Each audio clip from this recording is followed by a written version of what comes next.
wabarakaatu. Aqwaati soo dhawaada waa walaashin Uma Mansuur.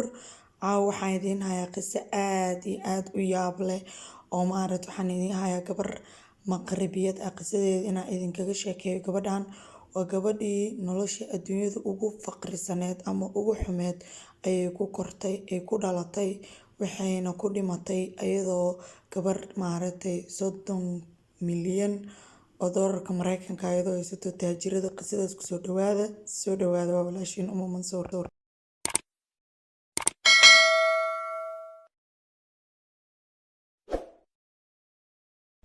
Aqwaati saan idiin sheegaba qisadan gabadha ay ku dhacday waa gabar u dhalatay wadanka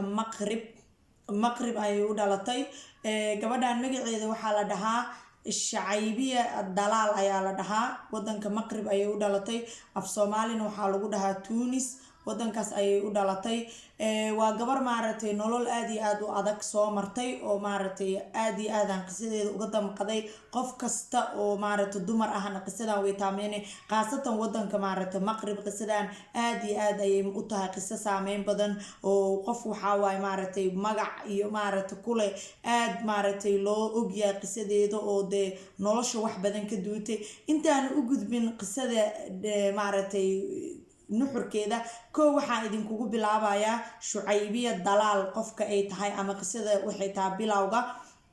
Gabadhan gabar ayadoo yar ayaa hooyadeed iyo aabaheed dhinteen. 13 sano ayadoo jirto ayaa hooyadeed iyo aabaheed dhinteen. Magaaladii ay hooyadeed iyo aabaheed ku dhinteen way ka tagtay. Waxay u tagtay abtigeed ayay u tagtay. Abtigeed markay u tagtay isla markiiba nin oday ah ayuu ku daray oo nimanka ilaa 50 sano ama wixii kasii weyn jiro. Gabar 13 sano ayadoo jirto ayuu nin ku daray. Ninkii markuu ku daray nin wuxuu ahaa aad iyo aad aan waxba iska haysanin oo faqri iska ah. Ayada weligeed wax ma aysan baran, weligeed iskool lama geyn, weligeed dugsi lama geynin. Hooyadeed iyo aabaheed dad aan waxba haysan oo faqiir ayay ahaayeen. Sidaasna way ka dhinteen. Labadoodii markay dhinteen abtigeed ayay u tagtay. Abtigeed markay u tagtana nin oday ah ayuu ku daray oo aad iyo aad uga weyn. Ninkii markuu gabadhii guursaday markii uu qabay 2 sano oo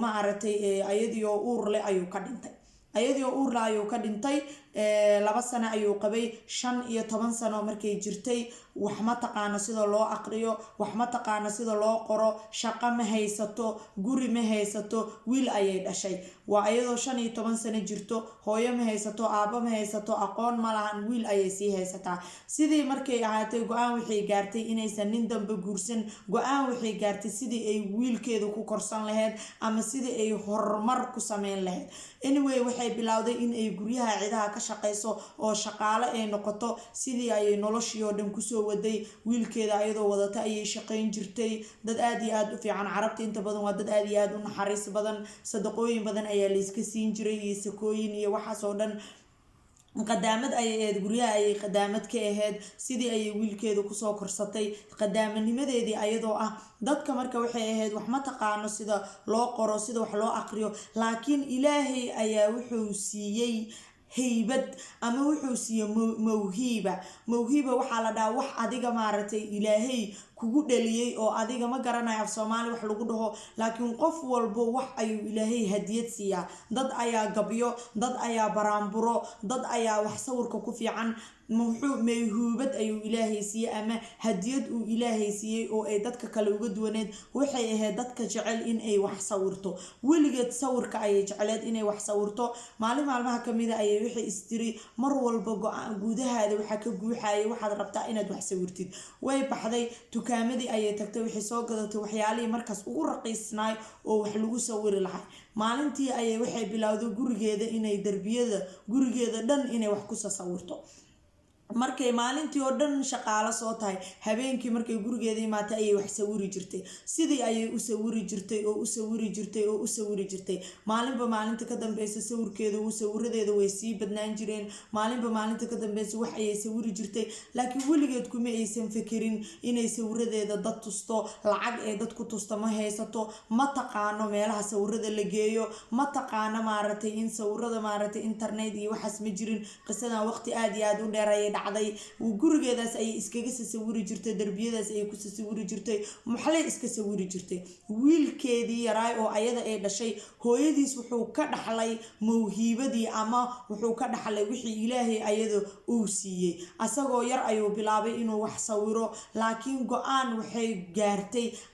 in uusan wiilka ayada ay dhashay uusan marin marxaladii ayada ay soo martay oo ahayd aqoon darada oo ahayd jahliga oo ahayd inaa waxba aysan qorin waxna aqrin wiilkeedii madarasad ayay geysay ama iskuul ayay geysay wax ayuu bartay wuxuu noqday wiil aad iyo aad maaragtay wax aqoonta ugu fiican wuxuu noqday markuu soo weynaaday maadaama uu jecel yahay inuu wax sawiro wuxuu galay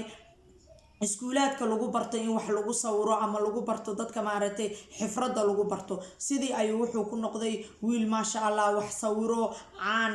dadka yaqaanaan muqtabarada ama meelaha la iskugu keeno sawirada ka qayb galo anyway maalmaha kamida ayuu wuxuu ka qayb galay meel ay iskugu imaanayaan dad fara badan oo ay ku soo bandhigayaan qof walba looxaadkiisa ama uu qof walba ku soo dhigayo sawiradiisa oo asaga uu sawiray looxaadkiisii oo dhan ayuu qaatay meeshii ayuu tagay meeshii markuu tagay sawirada meeshii markuu waxa iskugu imaadeen dad badan Ingiriis maaragtay Faransiis dad badan oo cadaan dad badan oo adduunyada afarta koona ka kala imaadeen oo wax sawiro ayaa meeshii iskugu imaadeen anyway sawiradiisii ayuu nin Faransiis tusay ninkii markuu sawiradiisa tusay wuxuu dhahay kuwan iyo kuwa ka badan guriga ayaan ku haystaa ayuu dhahay sidii ayuu ninkii wuxuu ku dhahay bal nabad gurigaada nagey mar allaale markuu gurigii soo galay wiilkii oo rabo inuu sawiradiisa tuso wuxuu dhahay istaag looxaadkan darbigan yaa waxaan sawiray markaas wuxuu yiri hooyaday ayaa sawirtay hadda ayaan ogaado dhahay qofka xaq fanaanka runta ama qofka sawiraayo wax aan hore loo arag wax ka duwan waxa maanta suuqa yaalo wax aanan weligay arkin inta aan adduunyada socday waa hooyada fanaanada runta ahna adiga meehe waa hooyada sawiradeeda ayaan u baahanaa sidii ayuu sawiradii ku qaatay sidii ayaa sawiradii lagu bandhigay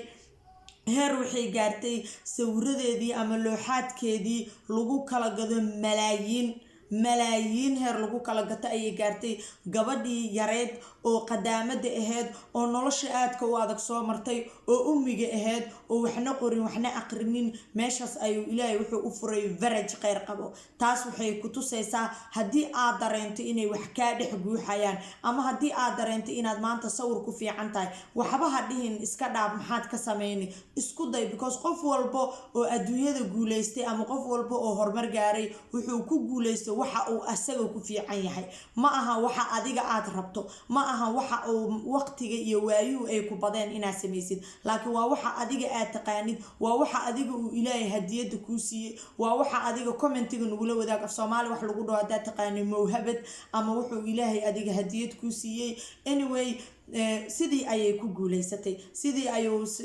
lagu qarash badan lagu galiyay wax allaale wixii sawir ay heysay laga gaday sawiradeedii oo dhan meeshii ayay soo gadatay waxyaalaha dhan wax lagu sawiro sidii ayay ku baratay sida wax loo qoro wax loo akhriyo sawiradii heer ay gaartay adduunyadoo dhan inay maaragtay u aado inay muqtamaro ka qayb gasho inay maaragtay meelo badan oo iskugu imaado ka qayb gasho heer ay noqoto qof caan oo maaragtay wadankeedii caan ka noqotay oo dunidoo dhan laga yaqaano oo adduunyada maaragtay dadka ugu waaweyn oo ayada ka qatarsan oo jaamacadaha ka soo baxay oo shahaadooyinka ka haysto sida wax loo sawiro heer ay si fudud ku dhaafto oo ay cirka hal mar ay u gashay cirka gashay magaceedii caan ayay noqotay shucaybiya dalaal haddii aad ku qortid googlaha ama aad youtube-ka ku qortid waad helaysaa qisooyinkeeda waa aad iyo aad maaragtay waxay noqotay qof waxay u badiyeen cadaanka waxay u bixiyeen laqabyo aad ama magacyo aad u kala duwan maxay ahayd almar alnaadira maaragtay qofkii dumarka aheedoo la helin karin ee af Soomaali noqonay u maleynaa ama waxay u bixiyeen qofkii dumar ugu saameynta badneed ama magacyo aad iyo aad u fara badan aan soo koobi karin iyo laqabyo aad u fara badan ayay siiyeen oo wax maaragtay waxay noqotay adduunyadoo dhan maaragtay ay aad iyo aad uga yaabeen sababta nolosha awgeed ayadoo kusoo kortay ayadoon dhihin wax ma baranin wax badan way iska dhaaftay waxa qalbigeeda ka guuxayo oo ah inaysan wax istiraad maxaa wax ka sawira iska dhaaf ama ma haysatid waxa wax lagu sawiro ama ma haysatid waxa wax kusoo gadatid laakiin hal mar ayay go-aan gaartay oo waxay istiri waxaan kaa dhex guuxayo bal maanta orodoo bixe soo gaday bal iska sawiro bal maadaama hamigeeda mar walba qalbigaada ay ka guuxayaan aad rabtid inaad wax sawirtid bal wax iska sawir laakiin ma aysan ogeyn inay noqonayso qof adduunyada saameyn badan leh dhaqaale aad u fara badan in ay maaragtay ku noqonayso taajirad aad iyo aad u weyn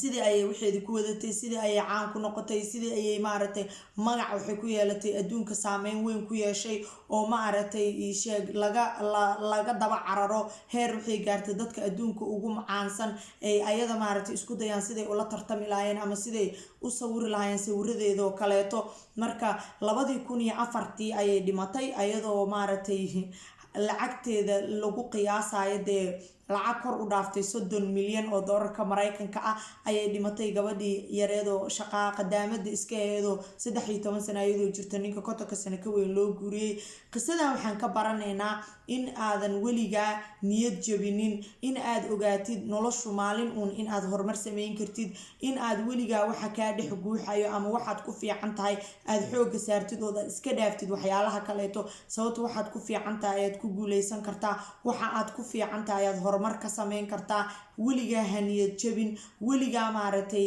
yes yuusan kugu dhicin ama ma sameyn karo ama ma awoodo ama ma haysta maanta xoolo badan oo aan kusoo gato wixii wax lagu sawiro ama haddaad qoraalka in wax la qoro jecesha computer ma haysto isku day inaad meesha ugu hooseysa aad ka bilowdid waxaa laga yaabaa maalin maalmaha kamida meeshaas ugu hooseysa waxa aad ka bilowday verage inay kuu noqoto samada inaad tagtid qisadan ayaan rabay maanta in la wadaago Soomaali haddaan nahay aad iyo aad ay noogu yaryihiin dadka maaragtay qisooyinkan oo kaleeto buugag way qoraan dadka Soomaalida oo dad fanaaniin ama dad maaragtay abwaabniin way nagu jiraan laakiin qisooyin xaqiiqo ah oo qofku uu wax ka baran karo ama uu wax ka faa'iidi karo buugag ay ku qoranto Soomaali ama qofka asaga wixii uu soo maray inuu qoro way nagu adag tahay laakiin qisooyinkan maaragtay qayaaliga ama qofka asaga uu alifay mana awaalka aad ayaan ugu badanahay inta badan way nagu yarta Soomaali haddaan nahay inuu qofka uga faa'iideeyo qofka kale saaxiibkiisa tajaaribka ama asaga marxaladooyinka noloshiisa uu soo maray ama asaga waxa uu markaas maaragtay oo ku guuleystay ama uu ku guul dareystay sidaas ayaan qisadan in la wadaaga aad ayaan qisaska u jeclahay qisadii aniga aan isdhaho faa'iido ay idin tahan inaan idin soo gudbiyo ayaan rabaa waa walaashin Uma Mansuur oo idin leh like subscribe comment intaba hanaga baqiilin waa walaasha Uma Mansuur oo kule videogan hadii aad wax ka faa'iiday si share garay waxa laga yaabaa adiga inuusan ku anficin laakiin adiga dad saaxiibo kula ah ama adiga dad familkaada kamida in uu anfaco videoga xiga inta ku kulmin doono waa walaashin Uma Mansuur oo idin leh assalaamu calaykum wa rahmatullaahi wa barakaatuh